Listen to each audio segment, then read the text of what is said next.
Agradecerles por la participación a este seminario de profundización, en el cual pues, nos permite tener un profesor de la maestría en Ciencias y Tecnologías del Deporte y la Actividad Física y también un invitado externo. Y la idea es compartir el conocimiento que ellos en la actualidad vienen desarrollando y profundizar un poco sobre este tema. Entonces, en el día de hoy nos acompaña el doctor Daniel Botero Rosas. Él es médico de la Escuela Colombiana de Medicina. Él es PhD, tiene un doctorado en Ingeniería Biomédica de una universidad de Brasil, de Sao Paulo, y también es magíster del mismo programa. Y como invitado especial tenemos a Henry Humberto León. Él es licenciado en Educación Física, él es médico y actualmente ya está a punto de recibir su doctorado en Biociencias de la Universidad de La Sabana.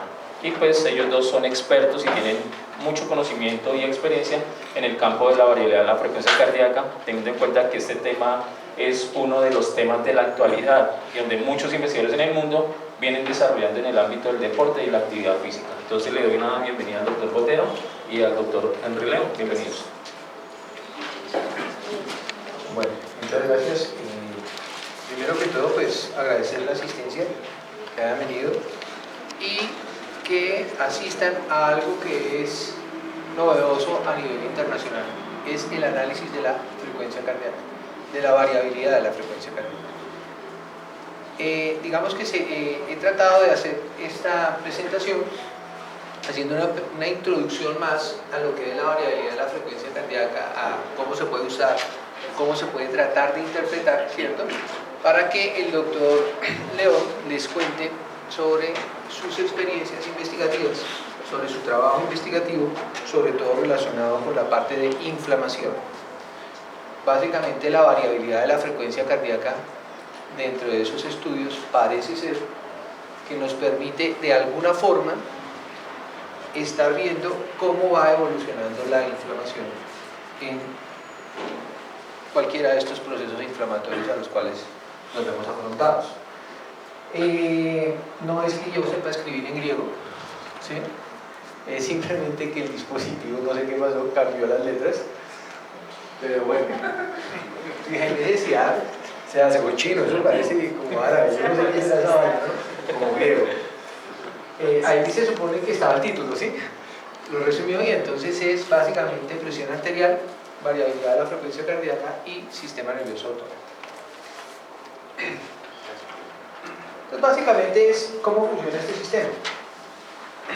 Resulta que el corazón, al tener su frecuencia cardíaca, ¿cierto?, si yo le quitara a él todos los sistemas que le regulan la frecuencia cardíaca, él tendría una frecuencia cardíaca muy rítmica, o sea, dispararía a periodos de tiempo muy constantes. Pero resulta que como el ambiente está cambiando constantemente, cambia la temperatura, cambian las condiciones, yo tengo que correr, tengo que parar, cambia absolutamente todo, el sistema tiene que adaptarse. Y tiene que adaptarse ¿qué? A esos grandes cambios. Entonces, debido a eso, nosotros necesitamos un sistema que me module esa respuesta, o sea, o que haga que se acelere o que haga que se desacelere. Y al igual que los carros, es un sistema de un acelerador y un freno. Tenemos un sistema que me va a acelerar al sistema como tal, que se llama el sistema nervioso simpático, y un sistema que me lo va a desacelerar, que sería el sistema nervioso parasimpático. Pero bueno, hay unos paradigmas allí que ahorita vamos a hablar más adelante que no es tan así. Entonces, básicamente lo primero que yo tengo que hacer es que ese sistema nervioso autónomo, se llama el sistema nervioso autónomo, va a responder dependiendo de cambios de presión. Si el sistema arterial, o sea, el sistema por donde se va a conducir la sangre, cambian las presiones, eso va a hacer que el sistema nervioso autónomo también se altere para mantener las presiones de forma constante, o sea, que no se vayan ni a subir mucho ni a bajar mucho. Ese sistema nervioso autónomo entonces hay que activarlo a través de ¿qué? De cambios de presiones. Entonces es un sistema como tal que funciona. Hay una puntada. ¿No? Bueno. Aquí. Entonces, eso soy una apuntado. Entonces, básicamente el sistema como tal tiene que haber unos sensores de presión que van a captar la presión que hay en el sistema, y esos sensores de presión pues básicamente están sistémicos en el arco aórtico, o sea, yo necesito sensar la presión que hay en el sistema circulatorio y necesito también sensar la presión que va hacia cabeza. Que el corazón estaría acá, entonces yo necesito sensar la presión que va hacia la parte distal, la parte del sistema nervioso sistémico como tal, circulatorio o gran circulación, y necesito también sensar la información que va hacia cabeza. Entonces colocaron dos sensores, uno en la carótida y colocaron otro en el sistema aórtico, en el arco aórtico. Y esos dos sensores comienzan a mandar información a través de unas líneas, unos cables. Esto es igual que cualquier sistema. Unos sensores, sensores de presión, y lo manda a través de unos cables que van para arriba que se llaman nervios. Y esos nervios son dos nervios que son el nervio glosofaríngeo, que es el que recibe la información del seno carotídeo, o sea, de la carótida, información que va para la cabeza, y el sensor aórtico, que va a través del vago, gracias, y el sensor carotídeo, que va a través del glosofaríngeo, y el sensor aórtico, que va a través del nervio vago. Toda esa información va a subir, va a llegar arriba a centros de integración, y vemos acá lo que se llama el bulbo. A nivel del bulbo o médula oblonga, nosotros vamos a ver que esos cables que dijimos, glosofaríngeo y vago, llegan allí y hacen sinapsis con unas neuronas que están ahí en el bulbo, que son las neuronas del núcleo del tracto solitario. Y hay dos tipos de neuronas allí, las neuronas que son excitatorias y las neuronas inhibitorias. Las neuronas excitatorias hacen sinapsis con otros dos núcleos, que son el núcleo dorsal del vago y el núcleo ambiguo. Y a partir de ellas se forma una rama que se va a llamar la rama del sistema parasimpático.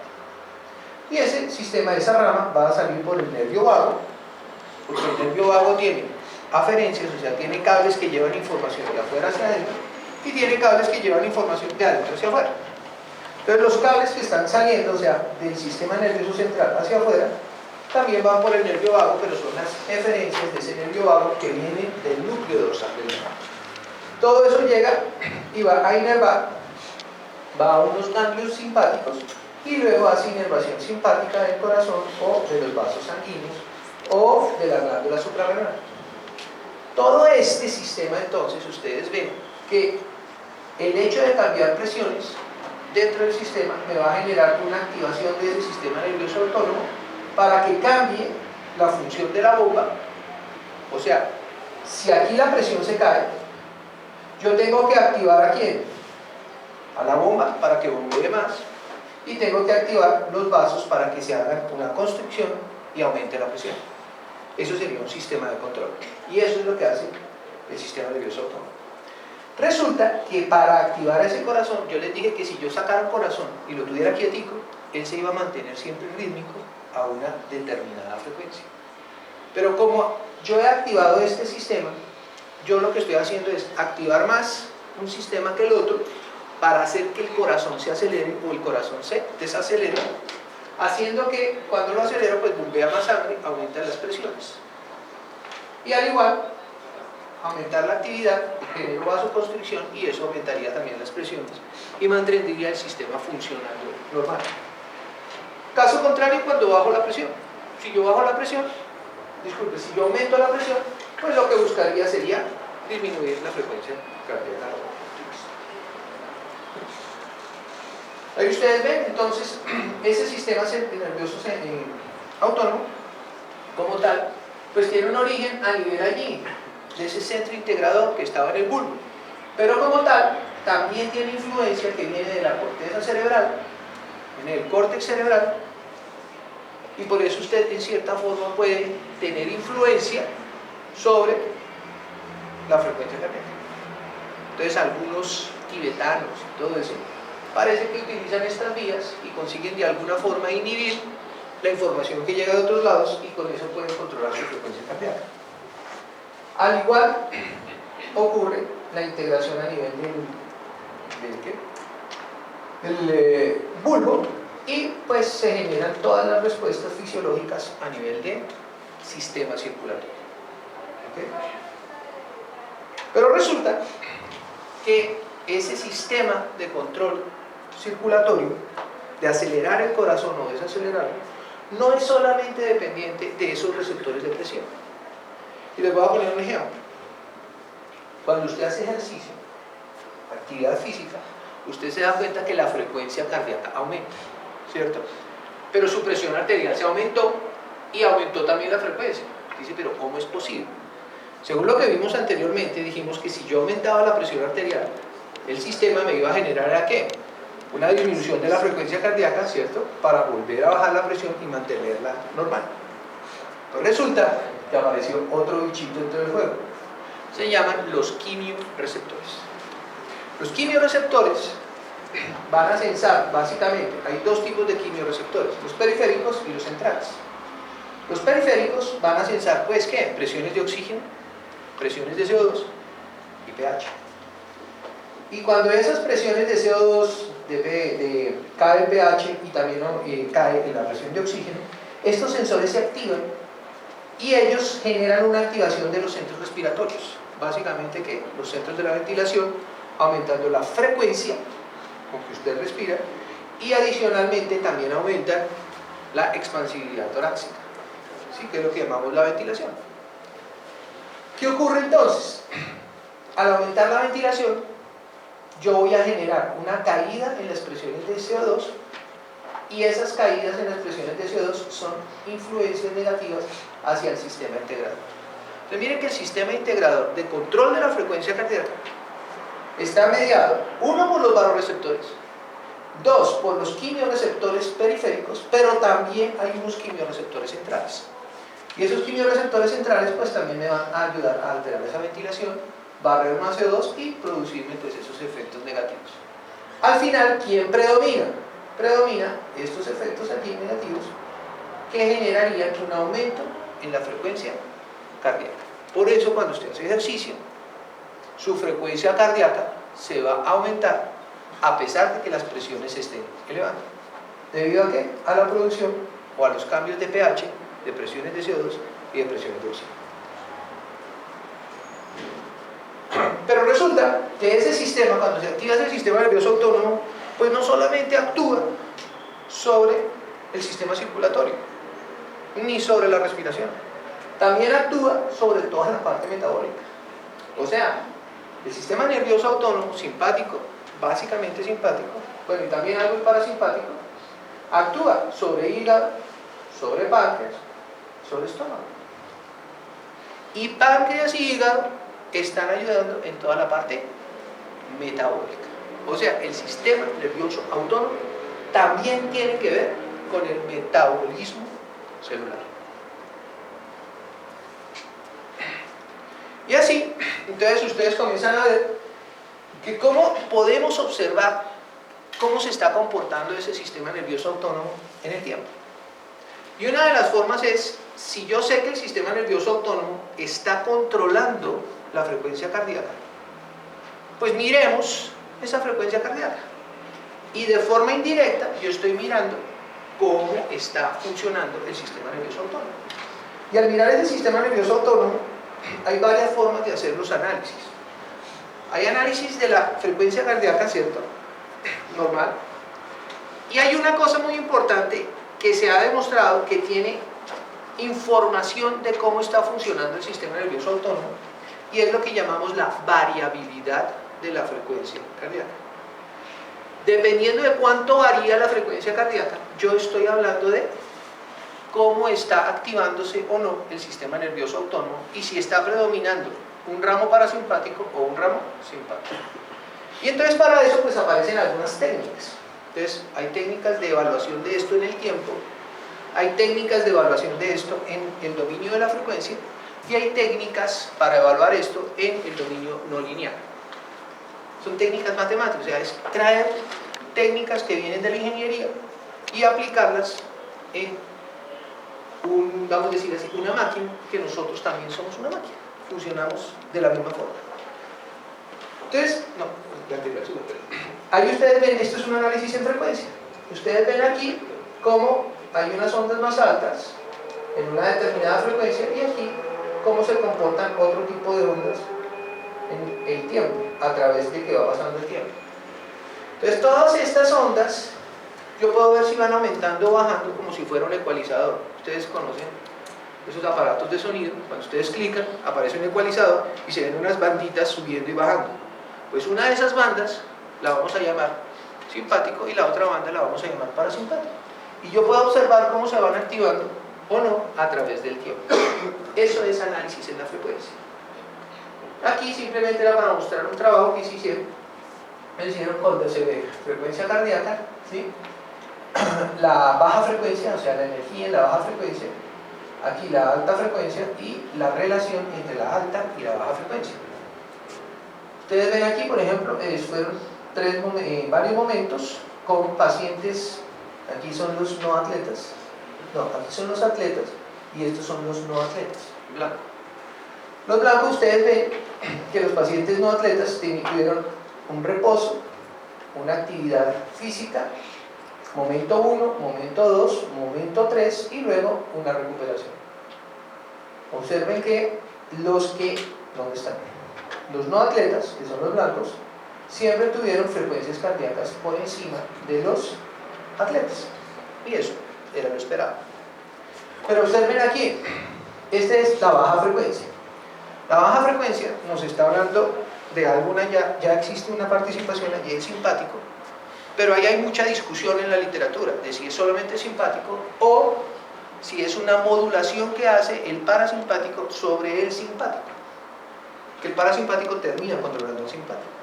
Entonces, está en la discusión, pero lo que es más aceptado es una modulación que le hace el parasimpático al sistema simpático.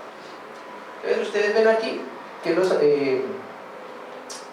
nuevamente los no atletas tienen una modulación aquí en las altas frecuencias, tienen mayores energías en esas bandas, aunque parece que no son muy significativas, o sea, no se ven grandes diferencias entre los dos.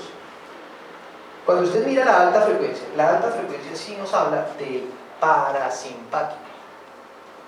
Y el parasimpático, ustedes ven en estos blanquitos, si los ven, tienen una menor actividad del parasimpático. Los blanquitos, ustedes ven que son los no atletas. Y si ustedes miran acá, en negro, son los que son atletas. Y ven una mayor actividad del parasimpático. Mucha de la literatura hoy por hoy habla de que lo que hace el entrenamiento no es una disminución del simpático, sino más una activación del parasimpático para modular todavía mejor al simpático.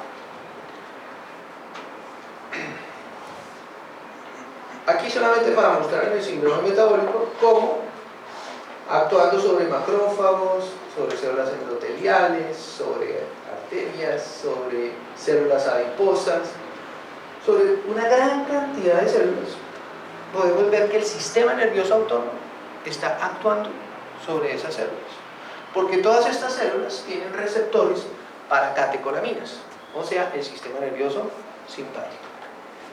Cualquier activación del sistema nervioso simpático pues va a actuar no solamente sobre el corazón, sino también se va a meter con todo esto que es metabolismo. Siguiente.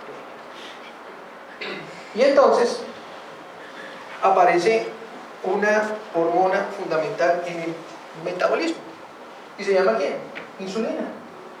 Y la insulina la produce el páncreas, pero resulta que ese páncreas también puede ser estimulado ¿por quién? Por el simpático y por el parasimpático, pero básicamente por el simpático a través de dos tipos de receptores, receptores alfa y receptores beta. Los receptores beta, básicamente aquí no se ve muy bien, pero los receptores beta vienen aquí a través de GS, ¿sí? Me van a aumentar las proteinquinasas, ¿cierto? Y me va a generar la liberación de insulina. Por un paciente diabético yo le puedo dar un bloqueador de receptores beta, que se llaman los beta bloqueadores, porque lo complico. Si yo le doy un medicamento que bloquee los receptores beta, le bloqueo el receptor beta y él no va a liberar insulina. Lo compliqué, ¿cierto? Entonces, si ustedes se dan cuenta, nuevamente el sistema nervioso simpático, la liberación de estas catecolaminas, lo que hace es actuar también sobre la liberación de la insulina. Y la insulina es fundamental en todo ese metabolismo lipídico, ¿cierto?, que ustedes van a revisar ahorita más tarde. Digamos. Esto fue un trabajito pequeño que hicimos al inicio, donde lo que estábamos haciendo pues eran unos test incrementales y midiéndoles la variabilidad de la frecuencia cardíaca a esos atletas. ¿Y qué vimos? Este fue el resultado que tuvimos. Rápidamente. Lo que nosotros vemos es, en azul, eran dos tipos de ciclistas que siempre han entrenado en pista y otros que siempre han entrenado en ruta. ¿Sí? Cuando entrenamos en pista, los atletas de pista, que ustedes ven acá, la actividad simpática y parasimpática, o sea, lo que nosotros llamamos la baja frecuencia, veíamos que esa modulación que hace el para sobre el simpático, ustedes ven que va cayendo. O sea, la energía del sistema va cayendo. Entonces usted me dice, esto es curioso, cuando yo hago ejercicio, yo siempre había esperado que tuviera más actividad del sistema nervioso simpático y por lo tanto más frecuencia cardíaca. Falso. El sistema simpático no aumenta. El sistema simpático está disminuyendo. Está aquí.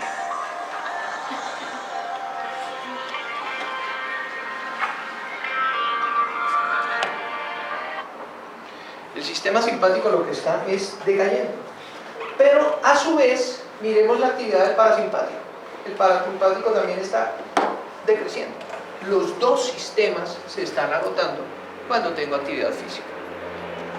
La frecuencia cardíaca aumentó es porque el sistema que más predominó fue el sistema simpático, o sea, no cayó tanto como el sistema parasimpático. Entonces, al parecer en el entrenamiento, lo que ocurre es evita que durante la actividad física ese sistema parasimpático decrezca tan rápidamente. Y allí simplemente ustedes ven pues nuevamente la insulina, ¿cierto? Y la insulina, sobre todo en reposo, cómo tiene su actividad para promover la entrada de glucosa a la célula. Y ahí viene la siguiente situación. ¿Será que la insulina tiene que ver con ese shift, digamos así, ese cambio entre metabolismo oxidativo, ¿cierto?, y metabolismo no oxidativo? Probablemente. Porque lo que me hace a mí cambiar de shift o no, ¿cierto?, de metabolismo o no, debe ser algo, alguna molécula le debe informar a la célula y decirle, oiga célula, ¿sí? O no hay suficiente oxígeno, y como no hay suficiente oxígeno, cámbiese de metabolismo, o utilice otro metabolismo para, digamos así, completar esa energía que le está proveyendo el metabolismo oxidativo. ¿Estamos de acuerdo? O sea, hay una activación del otro sistema. Y eso es necesario para que probablemente la insulina tenga que ver con este cambio. Porque no es solamente el oxígeno el factor determinante, también es la glucosa. Al igual que una enzima. Si usted le quita el sustrato, pues la enzima no funciona. O sea, usted tiene que aportar tanto oxígeno como glucosa para mantener ese metabolismo. Todo eso son teorías, son ramas de investigación, no está todavía totalmente todo demostrado. Se está tratando de unificar y uno de los trabajos que estoy haciendo ahorita es medir la insulina durante la actividad física y describir tanto en individuos aeróbicos como individuos anaeróbicos que practiquen actividades físicas aeróbicas o anaeróbicas que me van a generar esos cambios. ¿Cómo es ese comportamiento de la insulina? Y simplemente para decirles que en épocas de paz y venida del Papa querámonos mucho. ¿Ok?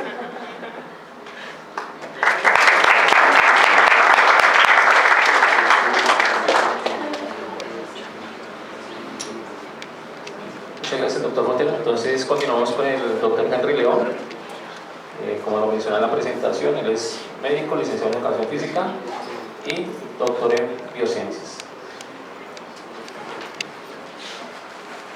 Bien, buenos días para todos. Gracias, Oscar, muchas gracias por la invitación y pues básicamente el objetivo fundamental de estar aquí es pues contarles también un poquito qué ha sucedido, qué hemos hecho durante los pasados años, sobre todo durante el proceso de formación doctoral, un proceso que comenzó realmente un tiempito atrás. Voy a hablar muy en plural, voy a decir nosotros, y cuando me refiero a nosotros, pues obviamente es porque nombro a mi tutor de tesis doctoral, que Oscar no lo nombró, pero pues Daniel fue mi tutor de tesis doctoral y por eso también tengo aquí que hablar con mucho orgullo y obviamente dar las gracias de manera pública, algo que haré de manera repetitiva siempre. Esto es básicamente lo que quiero plantearles para el día de hoy, digamos que los 5 ítems que quiero tocar. Quiero que sepan que durante el proceso de formación doctoral y durante la investigación propia que se hizo, pues hubo más cositas, pero digamos que también por cuestiones de tiempo quiero como centrarme en aquellos aspectos que por el efecto de la población que tenemos acá, pues es válido que de pronto ustedes sepan qué es lo que se ha hecho y qué queremos seguir haciendo sobre todo. Entonces, pues voy a hacer una breve introducción, luego les voy a contar algunos trabajos que hicimos sobre composición corporal y sistema nervioso autónomo. Por acá me voy a centrar un poquito más en marcadores inflamatorios y la variabilidad de la frecuencia cardíaca, que fue el eje central del trabajo, cómo esto se comporta en un modelo matemático, y un trabajo que salió, digamos que es el resultado de parte de lo que hemos hecho acá arriba, que fue una especie de acercamiento experimental a cuál es esa relación que hay entre variabilidad de la frecuencia cardíaca, composición corporal, faltaría acá, y predicción del consumo de oxígeno. Algo que quiero dejarles la inquietud, sobre todo de la validez o del comportamiento de esta relación. Entonces, inicialmente pues esto es un proceso que comienza, se quedaron los años, no aparecieron, que comienza aquí hacia el año de 2010-2011, cuando inicié yo mis estudios de fisiología, que los hice en Francia, en la Universidad de Bretaña Occidental, en donde además tuve la oportunidad de iniciar mi tesis doctoral, pero lastimosamente por efectos básicamente económicos.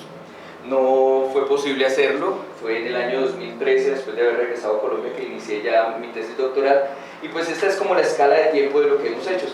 Faltan aquí los años, algo pasó ahí con la presentación, 2013, 2014, 2015, 2016 y 2017. Todavía estoy pendiente del proceso de sustentación y si todo sale bien, pues parte de lo que les voy a contar lo replicaré el lunes de la semana siguiente, que es la fecha, o digamos que la tercera reprogramación de la fecha de sustentación de tesis doctoral. ¿Listo? Bueno, entonces, ¿cuándo comienza aquí este trabajo? Como el doctor Daniel Botero les comentó hace un momento, la investigación en torno de la variabilidad de la frecuencia cardíaca pues no es novedosa, no es algo nuevo, pero sí es algo que por lo menos en las últimas décadas ha crecido de una manera exponencial. Es una gran cantidad de información la que nosotros encontramos. De hecho, hay artículos, incluso algunos libros, que plantean la variabilidad de la frecuencia cardíaca como, el título más o menos sería así, parafraseándolo un poquito, variabilidad de la frecuencia cardíaca como un mecanismo para investigar en algo cuando no tenemos nada que hacer. Incluso lo llegan a plantear de esa forma. Obviamente quienes trabajamos en este ámbito entendemos que eso no es del todo cierto, pero es simplemente para decirles, hay muchísimo por hacer, hay muchísimo por explorar. Todavía muchas cosas no quedan claras. Esto que ustedes están aquí hace parte de una revisión inicial que hicimos solamente pensando en software. Esto es software desarrollado para el análisis de la variabilidad de la frecuencia cardíaca. Nosotros solemos pensar que el análisis de la variabilidad, pues que solamente ahí existe un software, solamente existe un mecanismo, un método de evaluación. Pues no, esto de hecho está desactualizado. Esto fue, digamos que esta es una tabla que se hizo a mediados del año pasado, se terminó, pero esa revisión, si hiciéramos y la actualizáramos en el último año, sin duda encontraríamos nuevas alternativas de software e incluso vamos a encontrar muchas alternativas en aplicaciones que se pueden descargar fácilmente para utilizar y para evaluar la variabilidad de la frecuencia cardíaca. ¿Dónde encontramos nosotros el inconveniente? Que De entrada nosotros no sabemos cuáles fueron los algoritmos matemáticos utilizados para evaluar esa variabilidad de la frecuencia cardíaca. Por supuesto, claro, acá hay algunos, estas son las plataformas en las cuales se han desarrollado algunos de estos, miren que algunos son modelos estadísticos, R, en MATLAB, ¿sí? Algunos software propios que se desarrollaron. Pues no sabemos del todo cómo se hizo ese análisis y por lo tanto también encontramos incluso discrepancias. Si nosotros utilizamos el Codesna, por ejemplo, que es francés, versus el Cuvios, ¿cierto?, que es de Finlandia, pues vamos a encontrar una diferencia, y si encontramos y lo comparamos eso con Polar, o sea, con el software propio de Polar, es probable que también encontremos algunas diferencias. Por lo tanto, uno de los primeros ejercicios que nos tomamos la libertad de hacer fue desarrollar nuestro propio algoritmo, desarrollar nuestro propio modelo de análisis basándonos, y utilizamos para eso una plataforma en MATLAB. Y por supuesto debíamos compararlo con algo, porque si tenemos un algoritmo y decimos, bueno, y esto sí quedaría bien, pues lo que hicimos nosotros, aunque no voy a presentar del todo sus resultados, que es un trabajo interesante y bonito, fue compararlo con uno de los software que más se han utilizado a nivel mundial, que es Cuvios, ¿cierto? Si ustedes revisan, muchas de las publicaciones en la actualidad utilizan Cuvios como un mecanismo de análisis, y al compararlo, nuestro software, o sea, nuestro modelo, nuestros algoritmos de evaluación, encontramos que teníamos prácticamente los mismos datos, o sea, unas regresiones lineales, unos R cuadrados de uno casi en la mayoría de las variables, lo cual nos permitió asegurar que el modelo que nosotros estábamos utilizando para evaluar la variabilidad, pues estaba y era acorde con la realidad, por lo menos de otros modelos matemáticos utilizados previamente. Pero allí es donde surge el valor agregado, que en el caso de que nosotros quisiéramos agregar algo más, modificar alguna variable, pues ahora teniendo el software o teniendo por lo menos nuestro algoritmo matemático, eso nos iba a facilitar, y de hecho nos facilita muchísimas las cosas. ¿Listo? Entonces tenemos una ventana de evaluación interesante, en el sentido de que ya no estamos utilizando un software comercial, no lo necesitamos. De pronto, en ocasiones, sobre todo por velocidad o por agilidad, lo utilizamos, pero tenemos la posibilidad de utilizarlo nosotros mismos. ¿Listo? Esto es solamente para nombrarlo, HRVAS, esto fue una tesis doctoral, o sea que prácticamente me atrevo yo a decir lo que